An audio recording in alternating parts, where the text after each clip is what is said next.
it was a long time, the first 3 years that I was running this company, where we would say, hey, we need bulleted images. Hey, we need a video. We need this. And we kept pushing our brands to get us more stuff. And at some point, it just made sense to stop asking and start giving them stuff.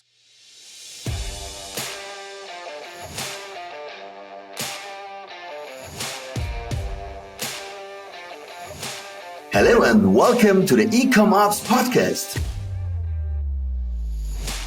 We believe that there is more than enough content focused on e-commerce marketing and not enough content celebrating the real heroes of e-commerce, those running the operation. Each week, we find and interview an e-commerce operations expert to share the secrets behind how some of this industry's most exciting businesses are run. I'm your host, Norbert Strappler, the CEO of SyncSpider.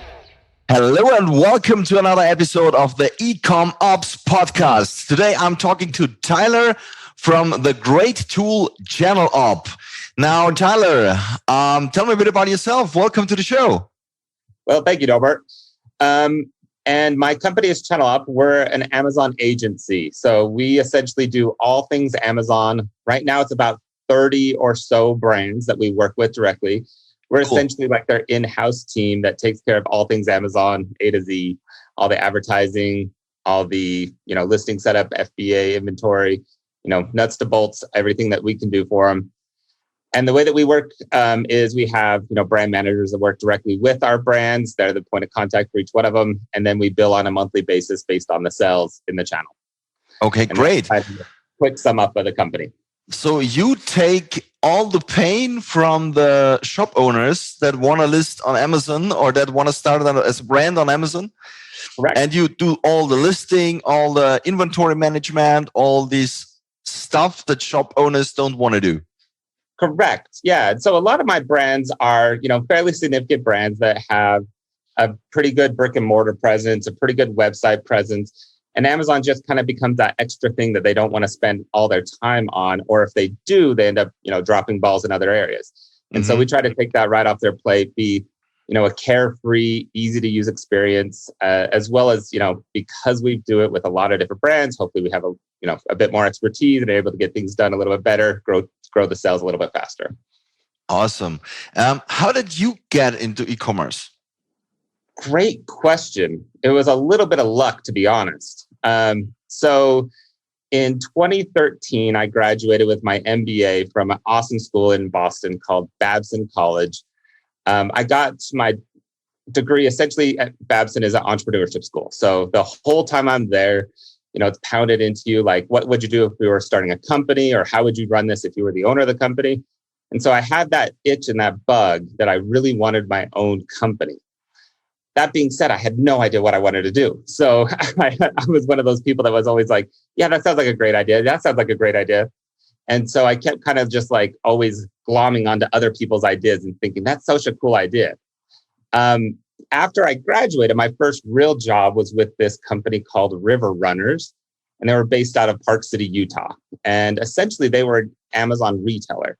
So you hear about all these people like Quiver or NetRush that buy inventory and then sell it on Amazon. And so that was my first job out of my MBA. And I was essentially thrown really deep into the end of the pool. I showed up the first day. They were like, hey, we have some stuff in a warehouse. We need to get it into Amazon. I have a few meetings to get to. Can you take care of it? And so I was learning Amazon and Seller Central, like from just myself, just experimenting and trying stuff. And they're lucky there was a few people in the warehouse that had like 5 minutes here and there to kind of point me in the right direction. And so I just started selling as much as I could. Luckily, they had a handful of brands that they already had relationships with. So I was writing POs to them, getting it shipped in Amazon FBA. And we did, like $1.5 million in our first year of business. And so it was a really great experience of learning how to just sell as much as possible on Amazon. And then shortly thereafter, there was a whole lot of conflict between the two partners that founded it. We lost a key hire here and there. And so it just felt like the company wasn't going to be as big as I was expecting or hoping. And so then I kind of had this idea of, instead of being the person who buys inventory and just sells it on Amazon, why can't we just be the agency that does all the work for them and they essentially have their inventory sell on Amazon. So all these brands individually. One of the big reasons that came to mind was we had a lot of toy companies. And so post-Christmas, our returns were just piling up. I filled 3 offices with just boxes of Amazon. And so all these Amazon returns, and I was never going to get to them. I was too busy refilling POs and trying to keep the, shoveling coal to keep the engine going. There was no chance I was ever going to open up those boxes and try to get them, whether or not they were good enough to sell again or, donate or whatever it may be. And so I was like, all these brands already have reverse logistics. Can I just send it back to them? And so that was kind of the start of the idea of becoming an agency and not have to deal directly with the inventory, and instead just taking a percentage from what they were selling. And Can I ask what percentage do you take? It's a tiered out pricing. So at the high end, it's 10%. At the low end, it's 2%. It really depends on how much you sell on that channel. Yeah, makes sense. So, the more you sell, essentially, the less I take. And it's really just to be fair to the brands, because managing a $1 million a month sales account is not drastically harder than $100,000 a month. And so our percentage goes down accordingly. Yeah, absolutely. Understand. What sets Channel Up apart from your competition? That's a great question. The thing that I think that I point to most often is we have an experienced team that has just been, capable of doing lots of amount of work and doing it in an efficient way.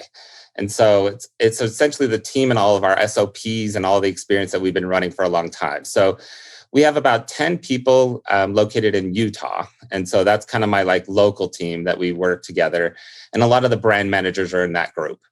And then we also have a team in the Philippines that's been with me since day one as well.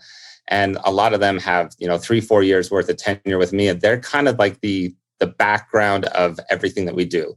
And so stuff like making sure all your listings stay active on Amazon. I have brands that have, 600, 700 SKUs. On any given day, Amazon shuts down 1 or 2 of them just for whatever reason it may be, returns or some sort of issue with the listing or, whatever it may be on any given day. And that team in the Philippines is on it already. And so before we even wake up, they're fixing those issues. Stuff stays active.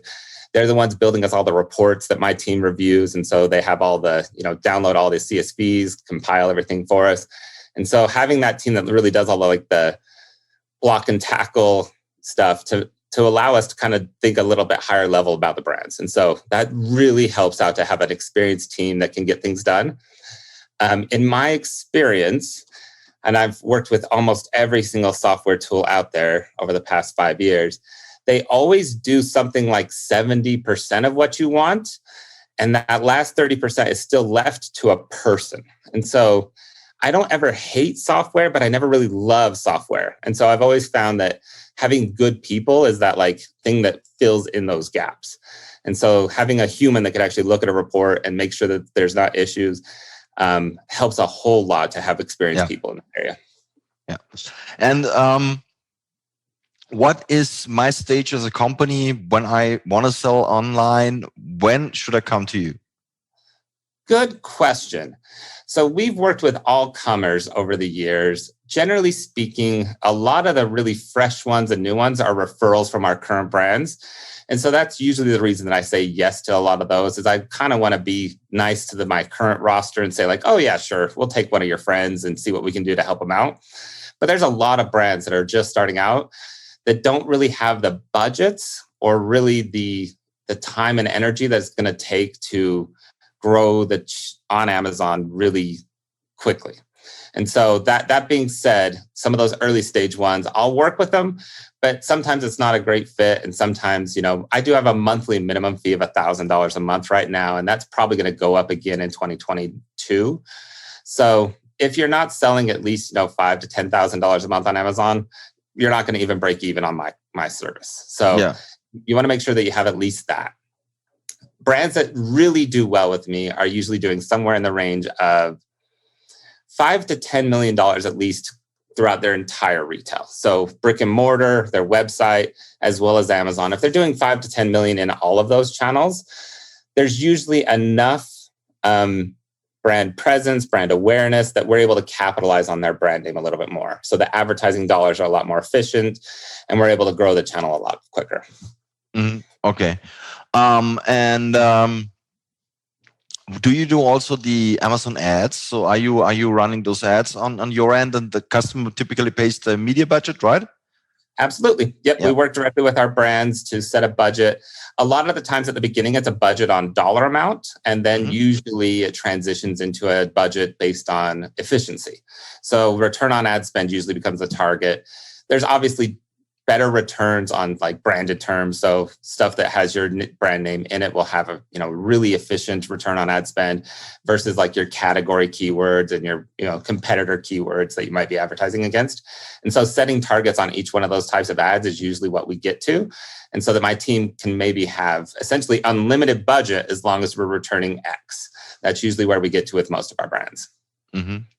Now, let's assume that someone is selling a premium product on Amazon. Go about making sure that potential customers are really aware of its quality. How are you doing that? So how are you presenting those higher priced products to make them really valuable on Amazon? Good question, which is actually pretty tough to do sometimes because it's Amazon's world, right? They have their rules and they have their format that they want to have their pages look like. And so there's not a lot of flexibility in, what you're going to be having available to you. You get your standard 6 or 7 images usually that we run. We usually try to have a video. You have your A+ content. And so it's in those areas where you really have to do your, all of the prep work, all of the stuff to show off your brand. The thing that seems to help a lot, and the thing that a lot of brands do pretty well, but a lot are still missing, is like just having branded and keyworded images. So instead of having just a product on a white background is always going to be image 1. That's the rule of Amazon. But your second image can be product on a white background with all the key features pointed out. And so you really want to highlight what makes your product different. And again, on mobile, a lot of people aren't even reading the bullets on Amazon because they're so below the fold. And so making sure that you get the bullets and the key features listed out in those images does help a lot to get those conversion, especially on a higher priced item. The other thing is maybe having a good video, and you can also run video ads on Amazon. And so having those running so that it can kind of get across the message of what your product is. And then again, company mission stuff is usually highlighted really well in A+ content. So we have certain companies that are, B Corps or have various affiliations where they're trying to take plastic out of the oceans and those type of missions, and really highlighting that mission-driven brand.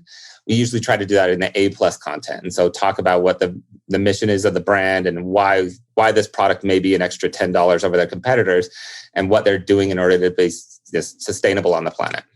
Mm-hmm. And is there any fraud or scam that I can see on Amazon? Are the people refunding for no reason or getting the goods just for a few weeks and sending them back? What do you experience with that? I don't have too much experience with that. So luckily, Amazon's algorithms are pretty good at catching fraudsters and such.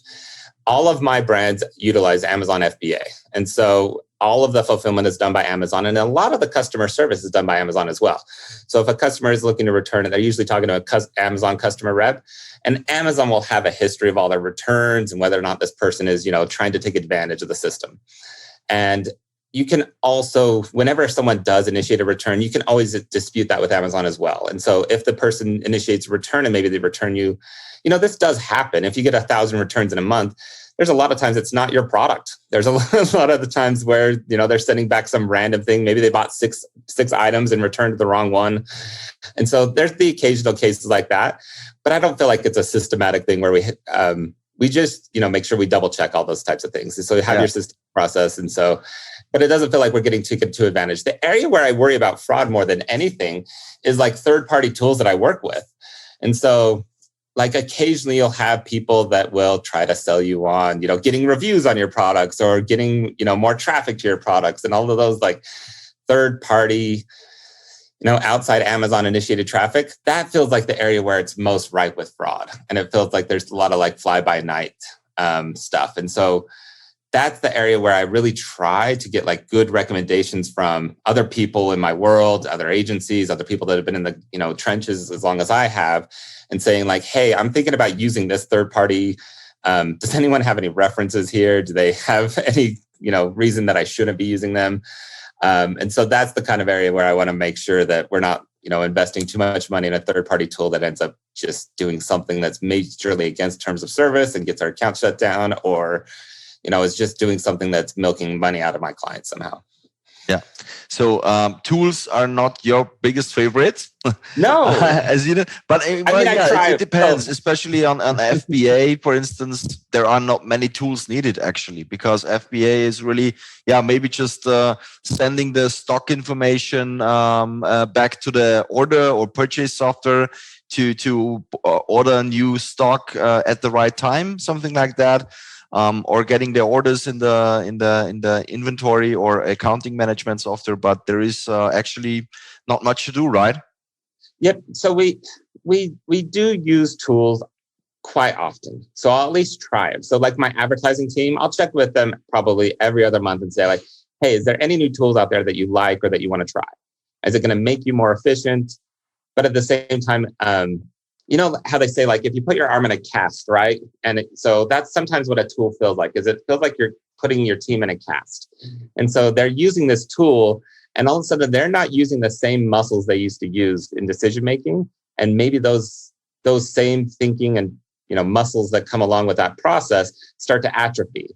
And so like my team is really good at bid management. They'll manually download reports, review reports. They have some tools of their own that they've built in order to try to optimize, thousands of keywords at a time.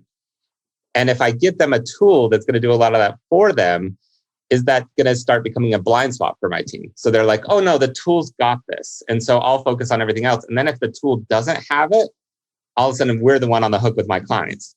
So at the end of the day, I still have to answer to those clients either way, whether I hired the tool or whether we're doing it ourselves. And so we want to make sure that we work with tools that are actually going to do exactly what we hoped, and not create any blind spots on my team. Do you do the listing directly in Amazon, or do you have any e-com stack behind that and try to do the listings with a software or have everything in one place? So with a lot of our brands, they usually have, under 100 SKUs. And so in that sense, we can do flat files, we can modify stuff manually pretty easily, and it doesn't take too much time. If someone were to come to me with like 6,000 or 7,000 SKUs and say, hey, we want to get all of these set up on Amazon, we'd definitely be using some software in that area.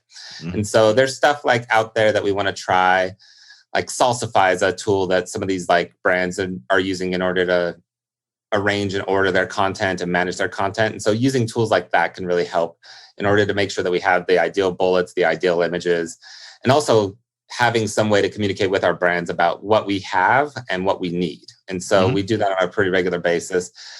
Really, it's become in the last 2 years or so that we started building out teams that are going to build content for our brands. So it was a long time, the first 3 years that I was running this company, where we would say, hey, we need bulleted images. Hey, we need a video. We need this. And we kept pushing our brands to get us more stuff. And at some point, it just made sense to stop asking and start giving them stuff. And so we started getting teams that can fully need to agree. Yeah, definitely. Yeah, so we send them, hey, what do you think of this mock-up, instead of asking for something from them. And so that way they get involved in the editing process, but maybe not on the creation side. Yeah. Bringing a shop owner to create something new is really hard. Correct. I can absolutely understand that problem. They all need a little bit of help. If they are mostly not marketers, they are sellers, salespeople with inventory, and they're used to that and not doing the marketing stuff. And it's really great to have someone in the back end that is taking care about all this annoying things. Absolutely. And I mean, some of my teams have good marketing people, but they also generally have, teams that they're working with. So third parties, they're outsourcing a lot of their image creation, and they have photographers that they're working with. And so if I can take some of those billable hours down, instead of having their photographer go in and edit a ton of images, working with them to get a good template for what they like, and, get them, if a brand has a good, color scheme, fonts, whatever they have that they really like. So getting on the same page there, but then having my team go in and do some of the like grunt work of just creating the bulleted images, creating that kind of stuff, and then presenting it to the brand so that they could say, this looks great, or this are some of the changes that I'd make. that kind of stuff has helped a lot. And so that's been one of the perks of getting to the size we are now, is we have a little bit of extra capacity on the team to do that kind of work for our brands. Yeah. What role, if any, does automation play in your operations? So I would love it to be playing a bigger role. So that's one of those like dream words, it feels like sometimes, where again, the dream never seems to live up to my expectations. We've used, restocking software every once in a while that, promises to automate that and make it really clean. And then sometimes you don't click the right box and it gives you the wrong projection. And then my team, again, because they're not used to running it themselves, ends up stocking way worse than they would have if they would have just almost ran their own Excel charts. And so I would say there's very little automation, but there is a lot of standardization. I'll use that word. And so my team has a lot of SOPs where it's like, hey, for this process, this is the 9 steps you need to take to check this down. For this process, these are the 12 steps it's going to take to check this down, with screenshots and ideas. And essentially those SOPs also have to be updated every, 3 to 6 months, because Amazon keeps changing everything. And so whenever they do, they get rid of entire processes in my company. The most frequent one becoming, like we used to be able to reply to reviews. So that was a service that we provided all of my brands. So whenever they got like a 3-star below review, my team would go in and give a seller or a branded reply to those negative reviews, which never really takes away the hurt of a negative review, but at least it kind of shows that the brand is still backing the product and maybe we can make it right with that customer. But when Amazon gets rid of that option, that takes out an entire process for my customer service team. And so now we're like, okay, well, that took out, 12 to 15 hours a week that person was using to reply to those negative reviews. What else are we going to do? So trying to figure out what the next step is to make sure that we can actually go in and, get the right type of message in for our brands. And that might be the Q&A section. We might be investing more time in that area now in order to make sure the right questions are getting asked and the right questions are getting answered. Mm-hmm. Got it. Really great. So this is a lot of things that needs to be considered when you're just selling on Amazon. Did you already think about doing the same part for eBay or any other marketplace out there, Walmart? Great question. So we've experimented with all of the other marketplaces from time to time. So we kind of essentially dip our toes with one of our brands and say, hey, we're selling X on Amazon. How much do we think we can do on one of these other marketplaces? And, 3 years ago, we did an experiment with a brand doing, something like 70 or 80K a month on Amazon. And we went to eBay and we were doing, after 4 or 5 months of investment, it was still under $3,000 a month. And so it felt like it didn't merit the investment and the time. And the brand, again, didn't really feel like we needed to be there. The one that becomes more and more interesting every day is definitely Walmart Online. Yep. Walmart Online 3 years ago didn't have advertising. And so whenever we ran experiments there, it really felt like there wasn't a ton to do here. There wasn't a lot of options to grow the brand. Essentially, you were just going to get the sales that you were going to get. And it didn't feel like there was a lot of work to make it better. But over the last few years, they started investing. They acquired Jet a few years ago. That was absolutely a big thing for them. I'm sure they got a really good team and a lot of smart people there. And they were able to start thinking more and more about their online marketplace. So I think Walmart will probably be the next one that we're going to be investing more time in. And also the fact that they're starting to roll out FBA-like options and trying to get slightly more competitive with Amazon on ship dates. I think that's going to be a big sign of things. Amazon is 1-day delivery anywhere in the US. That's a huge selling point on their platform. Definitely. If Walmart can catch up on some of that and, start delivering 2-day delivery, that kind of stuff, I think that's going to be a big differentiator that'll allow them to grow. And honestly, I've been recruiting out of there as well. So in Salt Lake City, there was a big Jet.com campus. And, when all those people got converted to Walmart Online, they've becoming one of my recruiting spots. And so I've gotten a lot of really good people out of there. And so I have people that know the systems and tools there already. And so we're ready to go when we want to pull the trigger. There is still a stigma a little bit with Walmart sometimes with some of my brands. So like you said, if it's a high-end premium product, sometimes they don't want to be at Walmart. But I think there's less stigma with Walmart.com. So Walmart Online, I think, has a less of a stigma than maybe the brick and mortar. And so that's a conversation we have with all of our brands. And again, it's a conversation we have about like, hey, we're selling X on Amazon. Here's our estimate of what we think we could do on Walmart Online. Do you want to pull the trigger and do you want to roll with us? And so that definitely comes up. Very interesting. Learned a lot today. Thank you so much for your time. Now tell me a last thing. Who has taught you the most about e-commerce in your career? Good question. So there's someone in the Utah ecosystem that everyone knows, and it was the guy who gave me my first job. His name's JL Needham. Him and I still chat every once in a while, and he's been a bit of a mentor to me. Jason Meyer was one of the other founders of River Runners, and he again has been a mentor to me and someone that I can go to, especially when I'm having like tough moments and really hard decisions to make. There's another man in Salt Lake, Spencer Milliberg. He was the one that I blackboarded my idea with when I started my company. And so I would go to him at nights after I got off work and say, hey, I got this idea. And I'd start writing it up on the whiteboard. And he would poke as many holes as he could. And honestly, didn't deter me, but definitely made the idea better and a lot stronger. So those are some of the guys that I worked with quite a bit, especially in the founding of my company. Right now, my director of operations is a really bright woman by the name of Kimberly Lynch, and she's the one who I bounce ideas off of every day.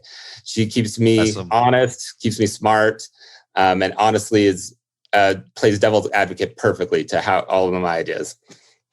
Perfect. Thank you so much for your time. Really was a pleasure. And learned a lot today, as usual, especially when you sell on Amazon, make it the right way. Yeah, search Absolutely. For someone that really can put time and energy on your listings. It doesn't matter if you have 10 SKUs or 1,000 or 5,000 SKUs. When you list it, then make it good, make a perfect listing, make good assets, and really, be perfect on Amazon. Other than that, you're not able to sell. Absolutely. It's a lot of work, but it's the biggest marketplace in the world. I think the joke that I tell people all the time is when I started my company, my sales pitch was why you should be on Amazon. Yeah. And that was an interesting time back in honestly, it was only 5-6 years ago, 2015, when people were like, I don't really know if I need to be there. And that conversation went away real quick over the last few years. And so now everyone wants to be there. It's just, again, do they have the time? Do they have the capacity? Do they have the expertise? And hopefully my team fills that role perfectly for a lot of brands. Perfect. Thanks so much. And good luck. Thank you, Robert. Bye-bye. And that's it for this episode of the Ecom Ops podcast. If you enjoyed listening and would like us to find and interview more e-commerce operations experts, please search for Ecom Ops podcast in your favorite podcast listening app and then subscribe, rate, and review. Until next time.